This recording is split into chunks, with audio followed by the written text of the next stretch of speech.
Russia থেকে তেল কেনা অব্যাহত রাখলে বাড়তি শুল্ক চাপানো হবে বলে যুক্তরাষ্ট্রের হুমকির পরও রাশিয়ার কাছ থেকে তেল কেনা বন্ধ করবে না ভারত। দেশের স্বার্থের কথা মাথায় রেখে যেখানে সাশ্রয়ী দাম পাওয়া যাবে সেখান থেকেই ভারত তেল কিনবে বলে জানিয়েছে মস্কোয় নিযুক্ত নয়াদিল্লির রাষ্ট্রদূত।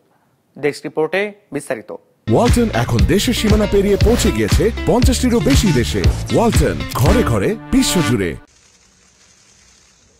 রাশিয়া থেকে তেল কেনার কারণে ভারতের ওপর অতিরিক্ত শুল্ক চাপানোর হুমকি দিয়েছে যুক্তরাষ্ট্র।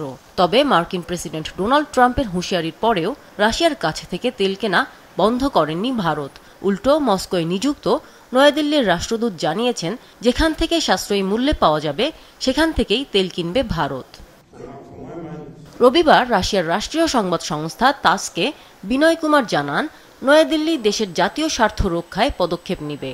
দেশের স্বার্থের কথা মাথায় রেখে যেখানে সেরা দাম পাওয়া যাবে সেখান থেকেই ভারত তেল কিনবে।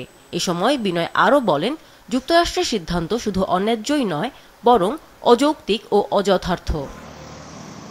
বিনয় কুমার জোর দিয়ে বলেন, নয়াদিল্লির অগ্রাধিকার হল দেশের 140 কোটি মানুষের জ্বালানি নিরাপত্তা নিশ্চিত করা।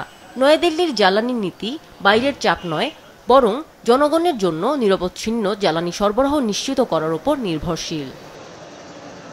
সাম্প্রতিক সময়ে ভারত ও আমেরিকার মধ্যে কূটনৈতিক টানাপোড়েন বেড়েছে। এর অন্যতম কারণ রাশিয়ার সঙ্গে ভারতের বাণিজ্যিক সম্পর্ক। রাশিয়ার কাছে থেকে খনিজ তেল কেনার জন্য ভারতের পণ্যের উপর মোট 50% শুল্ক আরোপের কথা ঘোষণা করেছে যুক্তরাষ্ট্র। এর মধ্যে রয়েছে রাশিয়ান অপরিশোধিত তেল কেনার জন্য ভারতের উপর অতিরিক্ত 25% শুল্ক। ট্রাম্পের অভিযোগ, ভারতের সঙ্গে ব্যবসার লভ্যাংশ ইউক্রেনের বিরুদ্ধে যুদ্ধে ব্যবহার করছে রাশিয়া। তবে এই অভিযোগ দৃঢ়ভাবে প্রত্যাখ্যান করেছে ভারত। ভারত এরই মধ্যে একাধিকবার জানিয়েছে, রাশিয়া থেকে তেল কেনা তার দেশের অর্থনৈতিক স্থিতিশীলতার জন্য অপরিহার্য। ভারতীয় কর্মকর্তারা বলেছেন, যুক্তরাষ্ট্র এবং ইউরোপের কিছু দেশ এখনও রাশিয়ার সঙ্গে সীমিত পরিসরে হলেও বাণিজ্য করছে। বিষয়টি বৈশ্বিক তেলের বাজারে স্থিতিশীলতা আনতে সহায়তা করেছে। ভারত বর্তমানে বিশ্বের তৃতীয় বৃহত্তম তেল আমদানিকারক দেশ, আর রাশিয়া থেকে ছাড়ে তেল আমদানি 2022 সালের পর থেকে আরও বেড়েছে। আমিনা লুসি, বিজনেস রিপোর্ট, মাছরাঙা টেলিভিশন।